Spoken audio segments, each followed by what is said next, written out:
Everyone, how are you? कैसे हैं आप सब? I hope you are doing very well in your study. तो today we are just start the next topic of the base, that is called the properties of the base. तो आज हम लोग property of the base start करने वाले हैं. चलिए शुरू करते हैं. बेसिस की प्रॉपर्टीज क्या है क्लास 10 में?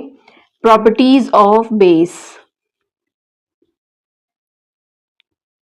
देखिए बच्चों, सबसे पहली प्रॉपर्टी जो बेस की है वो मैंने आपको स्टार्टिंग में ही बताई थी कि it is bitter in taste. इसका जो टेस्ट होगा वो काफी हद तक अपने आप में कड़वाहट लिए हुए होगा, तो इसलिए आप इसको बिटर इन टेस्ट का नाम देंगे, जो कि बहुत ही कॉमन एग्जाम्पल इसका है. सेकेंड एग्जाम्पल अगर हम बात करें कि ये एक तरीके से टच करने पर एक स्लिपरी आपको एक्सपीरियंस देगा. फील सोपी टू टच. अगर हम कहें कि ये आपको ऐसा लगेगा जैसे आप कोई साबुन जैसे एकदम स्लिपरी टाइप का होता है, इसी तरीके से सोप की तरह ही ये आपको फील करवाएगा. जब आप सपोज कर लीजिए NaOH को जब आपने हाथ में लिया, लैब में आपके पास NaOH होगा, आप उसको टच करके देखिएगा तो आपको फील होगा कि वो एक तरीके से स्लिपरी नेचर में है. तो यहाँ पर सेकेंड प्रॉपर्टी आपकी ये होती है, ये एक फिजिकल आप चेक कर सकते हैं कि आप अगर उसको टच करेंगे, हाथ में लेंगे तो काफी वो स्लिपरी नेचर का होगा. फील सोपी टू टच. जब टच करेंगे तो आपको एक ऐसा लगेगा जैसे स्लिप कर रहा है. तो ये बात इसकी नेक्स्ट प्रॉपर्टी होगी. थर्ड प्रॉपर्टी ये है कि ये red litmus to blue show करता है. अगर लिटमस पेपर पे आप इसे चेक करना है तो आपको ये रेड लिटमस टू ब्लू में आ जाएगा, ब्लू कलर अपीयर होगा. समझ जाएंगे कि भाई ये बेसिक नेचर है. ये लैब का भी एक एक्सपेरिमेंट है, आप उसमें भी चेक कर सकते हैं. ठीक है. नेक्स्ट प्रॉपर्टी ये है कि they are a good electrolyte. Why they are considered to be the good electrolyte? Because they dissociate into the ions, OH negative ions, that is called hydroxide ion. तो जब ये हाइड्रोक्साइड आयन में break down होगा तो ये अपने आप में गुड कंडक्टर ऑफ इलेक्ट्रिसिटी हो जाएगा. क्योंकि मैंने आपको बोला है कि what do you understand by the term electrolyte. The definition is कि when you dissolve the acid and base in water, it dissociate into the ions, and ions are the responsible for conduct electricity. आप ये बात कह सकते हैं. तो for who conduct electricity? Ions conduct electricity, and ions divided into two parts, negative and positive. अब negative into positive, negative and positive कैसे हो गए भाई? आयंस दो पार्ट में होते हैं ना, एक पॉजिटिव हो जाता है बच्चों, एक नेगेटिव हो जाता है. तो अगर मैं बोलूं कि H पॉजिटिव आ रहा है तो ये इधर आ गया, और अगर ये OH नेगेटिव आ रहा है तो ये इधर आ गया. दैट मीन्स आयंस तो है ही ना. तो इसलिए ions are responsible to conduct the electricity whether they contain H positive और OH नेगेटिव आयंस. कोई भी हो, हमें क्या करना है? हमें तो देखना है कि भाई आयंस होने चाहिए. ठीक है. तो चाहे एसिड हो गया, चाहे एसिड हो गया, चाहे बेस हो गया, दोनों ही गुड कंडक्टर होंगे. किसके? इलेक्ट्रिसिटी के. बिल्कुल सिंपल सी बात है, गुड कंडक्टर ऑफ इलेक्ट्रिसिटी. तो ये बात हमको याद रखनी है. ठीक है. इलेक्ट्रोलाइट का मतलब क्या होता है? Good conductor of electricity. तो बेस जो होते हैं they are good conductor of electricity. ये बात आपको ध्यान रखनी है. नेक्स्ट बात क्या है इसकी? नेक्स्ट प्रॉपर्टी आप क्या कहेंगे कि जब भी कभी कोई मेटल, पहली बात तो देखिए हर कोई मेटल रिएक्ट नहीं करता बेस के संग. ठीक है. पहली बात तो यही हो गई कि when metal react with base, तो वहां पर सॉल्ट एंड वाटर बनेगा. लेकिन मैंने आपसे बोला ना कि हर कोई बेस जो है हर कोई मेटल जो है वो बेस के साथ रिएक्ट नहीं करता. उसके लिए भी कंडीशंस हैं. तो सबसे पहले मैं यहाँ पर एक कंडीशन लेके चल रही हूँ कि मैंने जिंक को NaOH के साथ रिएक्ट करा दिया. आपका मेटल है जिंक और आपने इसे रिएक्ट करा दिया बेस के संग में. अब बेस कौन हो गया? NaOH हो गया.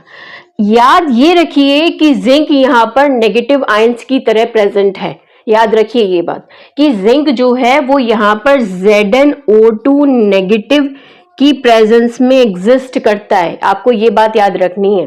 ठीक है. ZnO2-2 के साइन में ये यहाँ पर प्रेजेंट होगा एज अ जिंकेट आयन, आप इसे बोल सकते हैं. तो जो यहाँ पे कंपाउंड बनेगा, डेट मीन सॉल्ट बनेगा, वो बनेगा Na2 ZnO2 प्लस हाइड्रोजन. यहाँ पे H2O नहीं, यहाँ पे हाइड्रोजन गैस रिलीज होगी। तो जब भी कभी कोई मेटल जब बेस के साथ रिएक्ट करेगा तो वहां पर सॉल्ट बनाएगा और वहां पर हाइड्रोजन गैस जो होगी वो रिलीज हो जाएगी। अब बिल्कुल क्लियर बात है कि अगर हाइड्रोजन गैस रिलीज हो रही है तो हमारे पास इसका नेक्स्ट स्टेप क्या है, इसको प्रूव करने का कि whether this reaction is evolved और नॉट। तो with the help of a candle we can find out. तो यहाँ पर हम एक कैंडल लेके आएंगे, बर्निंग कैंडल, और यहाँ पे रखेंगे तो वहां पे आपको लाइट एक्सप्लोजन्स दिखेंगे। आप समझ जाएंगे कि यहाँ पे हाइड्रोजन गैस का ही इवोल्यूशन हो रहा है। ठीक है, तो ये रिएक्शन हमको ये समझा रही है। देखिए मैंने फिर एक बार रिपीट कर रही हूं कि zinc is present in ZnO2-2 way, that means कि in that structure only it react with NaOH, क्योंकि हर कोई मेटल रिएक्ट नहीं करता किसी बेस के संग में। ठीक, नेक्स्ट बात क्या है, आपने पढ़ा है इसकी प्रॉपर्टीज एक और है जिसमें हमने बात करी है बच्चों, जिसमें हमने बात करी है कि कभी भी कोई बेस, ठीक है, किसी भी एसिड के साथ रिएक्ट करता है, नॉर्मल रिएक्शन है, तो सॉल्ट बनाता है और वाटर बना देता है। That means this is a neutralization reaction. अब न्यूट्रलाइजेशन रिएक्शन है, सीधी सी बात है, बेस रिएक्ट करेगा एसिड के साथ, आप किसी भी बेस को रिएक्ट करा दीजिए एसिड के साथ, उसका सॉल्ट और वाटर वहां पर फॉर्मेशन जरूर होना ही होना है, इसको आप न्यूट्रलाइजेशन रिएक्शन कहेंगे। ठीक है, तो मैं यहाँ पे एक एग्जाम्पल ले रही हूँ, दिखाई दे रहा होगा आप लोगों को, NaOH और यहाँ पे ले लिया मैंने H2SO4। देखिए मैंने दोनों ही स्ट्रॉन्ग लिए हैं, ठीक है, H2SO4 है और NaOH, दोनों ही स्ट्रॉन्ग एसिड और बेस है। यहाँ पे सॉल्ट बना दिया जाएगा, ठीक है, सॉल्ट बताइए क्या बनेगा, और यहाँ पे वाटर रिलीज हो जाएगा, क्या बनेगा बताइए, Na2SO4 प्लस वाटर, ये यहाँ पे रिलीज आउट हो गया। तो आपने इस रिएक्शन से सीखा क्या, मैं सबसे पहली बात ये बोल रही हूँ कि यहाँ पे आपने सीखा क्या, सीखा ये कि आपके बेस से जो आपने बेस यूज किया था NaOH, इससे तो बच्चों निकल गया OH, और जो आपका H2SO4 था, इसको ब्रेक डाउन करके मैं आपको दिखाती हूँ। इसको ऐसे ब्रेक डाउन किया जाता है, 2H पॉजिटिव प्लस SO4-2। ठीक है, मैंने इसे ऐसे ब्रेक डाउन कर दिया फॉर योर कन्वीनियंस। आप इसको नहीं करें, 2 मतलब मेंशन करिए, कोई प्रॉब्लम नहीं है, आप H पॉजिटिव मेंशन कर दीजिए। तो आप ये समझ गए कि यहां से तो आ रहे हैं बाहर OH नेगेटिव आयंस और इधर से आ रहे हैं H पॉजिटिव आयंस, दोनों कंबाइंड हो जाएंगे तो क्या बना दिया जाएगा बच्चों, H2O वाटर बन जाएगा। भाई वाटर बनेगा तो यहां पर ये रिएक्शन समझ में आ रही है कि एसिड और बेस कौन है, हमारा बेस ये है और हमारा एसिड ये है, दोनों रिएक्शन सेटल डाउन हो जाएगी, Na और आपका SO4 कंबाइंड होके Na2SO4 बना देगा। तो इस रिएक्शन से हमें ये समझ में आ गया। अब ये चीजें जो हैं वो हमें ध्यान रखनी है कि भाई गुड कंडक्टर इलेक्ट्रोलाइट क्या है, ये टर्म्स क्या है। अब एक टर्म मैं आपको और बताती हूँ जिसका मतलब है हाइड्रोलिसिस। हाइड्रोलिसिस का मतलब क्या होता है कि when the substance break down into the ions in presence of water, जब कभी भी कोई सब्सटेंस अपने आप को आयंस में ब्रेक डाउन कर लेता है वाटर की प्रेजेंस में, तो हम उसको हाइड्रोलिसिस कहते हैं। जैसे आप कहते हैं ना फोटोलिसिस, फोटोलिसिस का मतलब होता है break down in presence of sunlight, तो फोटो वर्ड आ गया for the light, and lysis का मतलब होता है स्प्लिटिंग अप। तो जब कभी भी कोई ब्रेक डाउन होता है तो हम उसको लिसिस में ले लेते हैं और जो टर्म आगे लगा होता है वो उसकी प्रेजेंस होती है बच्चों। ठीक है, तो फोटो, लाइट, हाइड्रो मतलब वर्ड होता है किसके लिए, वाटर के लिए। तो ये आपको याद रखने वाली बात है। ठीक है, इसका स्क्रीनशॉट ले लीजिए, फिर मैं नेक्स्ट टॉपिक डिस्कस करती हूँ। इसकी नेक्स्ट प्रॉपर्टी है, सिक्स प्रॉपर्टीज मेंशन हो गई, फिर नेक्स्ट 7th प्रॉपर्टी आपको बताती हूँ कि इसमें क्या है।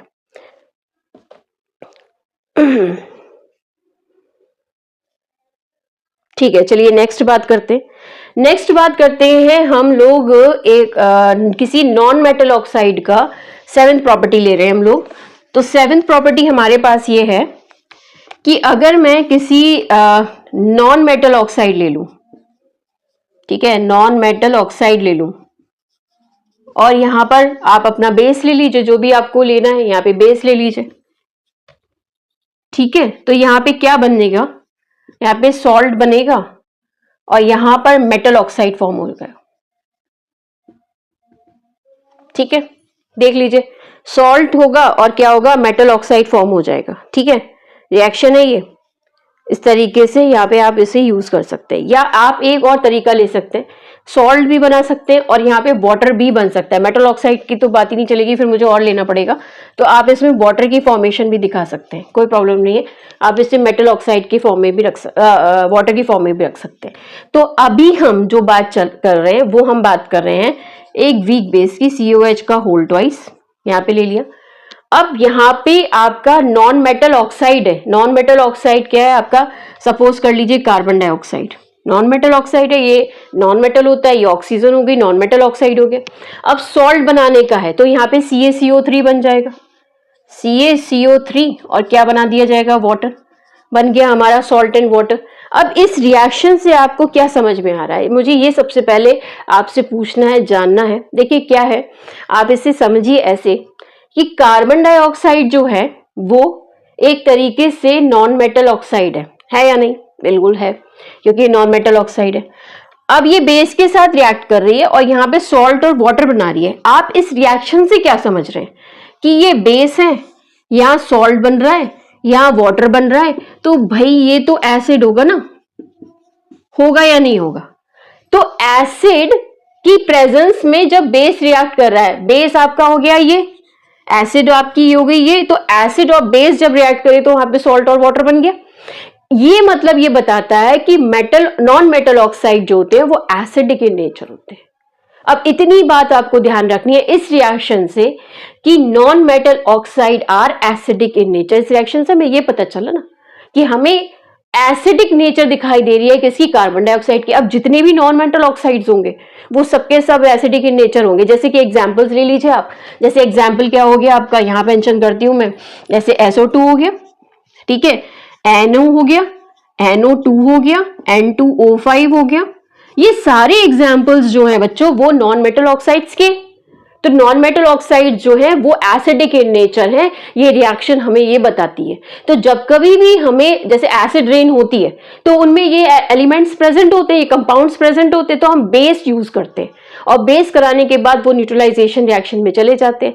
तो एसिड रेन के बाद हमें बेस का स्प्रे करना पड़ता है, ठीक है, चाहे वो किसी बिल्डिंग के ऊपर हो, चाहे वो कोई फील्ड हो, तो वहां पे हमें न्यूट्रलाइजेशन रिएक्शन को आगे कंटिन्यू करना पड़ता है। तो इस प्रॉपर्टीज ऑफ बेस में आपने ये चीज समझी। इस रिएक्शन को बताने का सीधा सीधा मतलब मेरा यही था कि आप यहाँ पर नॉन मेटल ऑक्साइड को कैसे कंसीडर कर रहे हैं, ठीक है। बाकी मैंने बोला मेटल ऑक्साइड तो वो तब होता है जब मैं यहाँ पर कोई और सब्सटेंस ऐड अप कर देती, बट वो रिएक्शन मैं यहाँ पे कंटिन्यू नहीं करना चाहती हूँ, ठीक। तो ये बेसिक रिएक्शन है आपके लिए, तो आप इसे अच्छे से पढ़िएगा, समझिएगा और बताइएगा कि अगर इसमें कोई प्रॉब्लम है तो कमेंट बॉक्स में मुझे मेंशन करिएगा। Have a good day, thank you so much.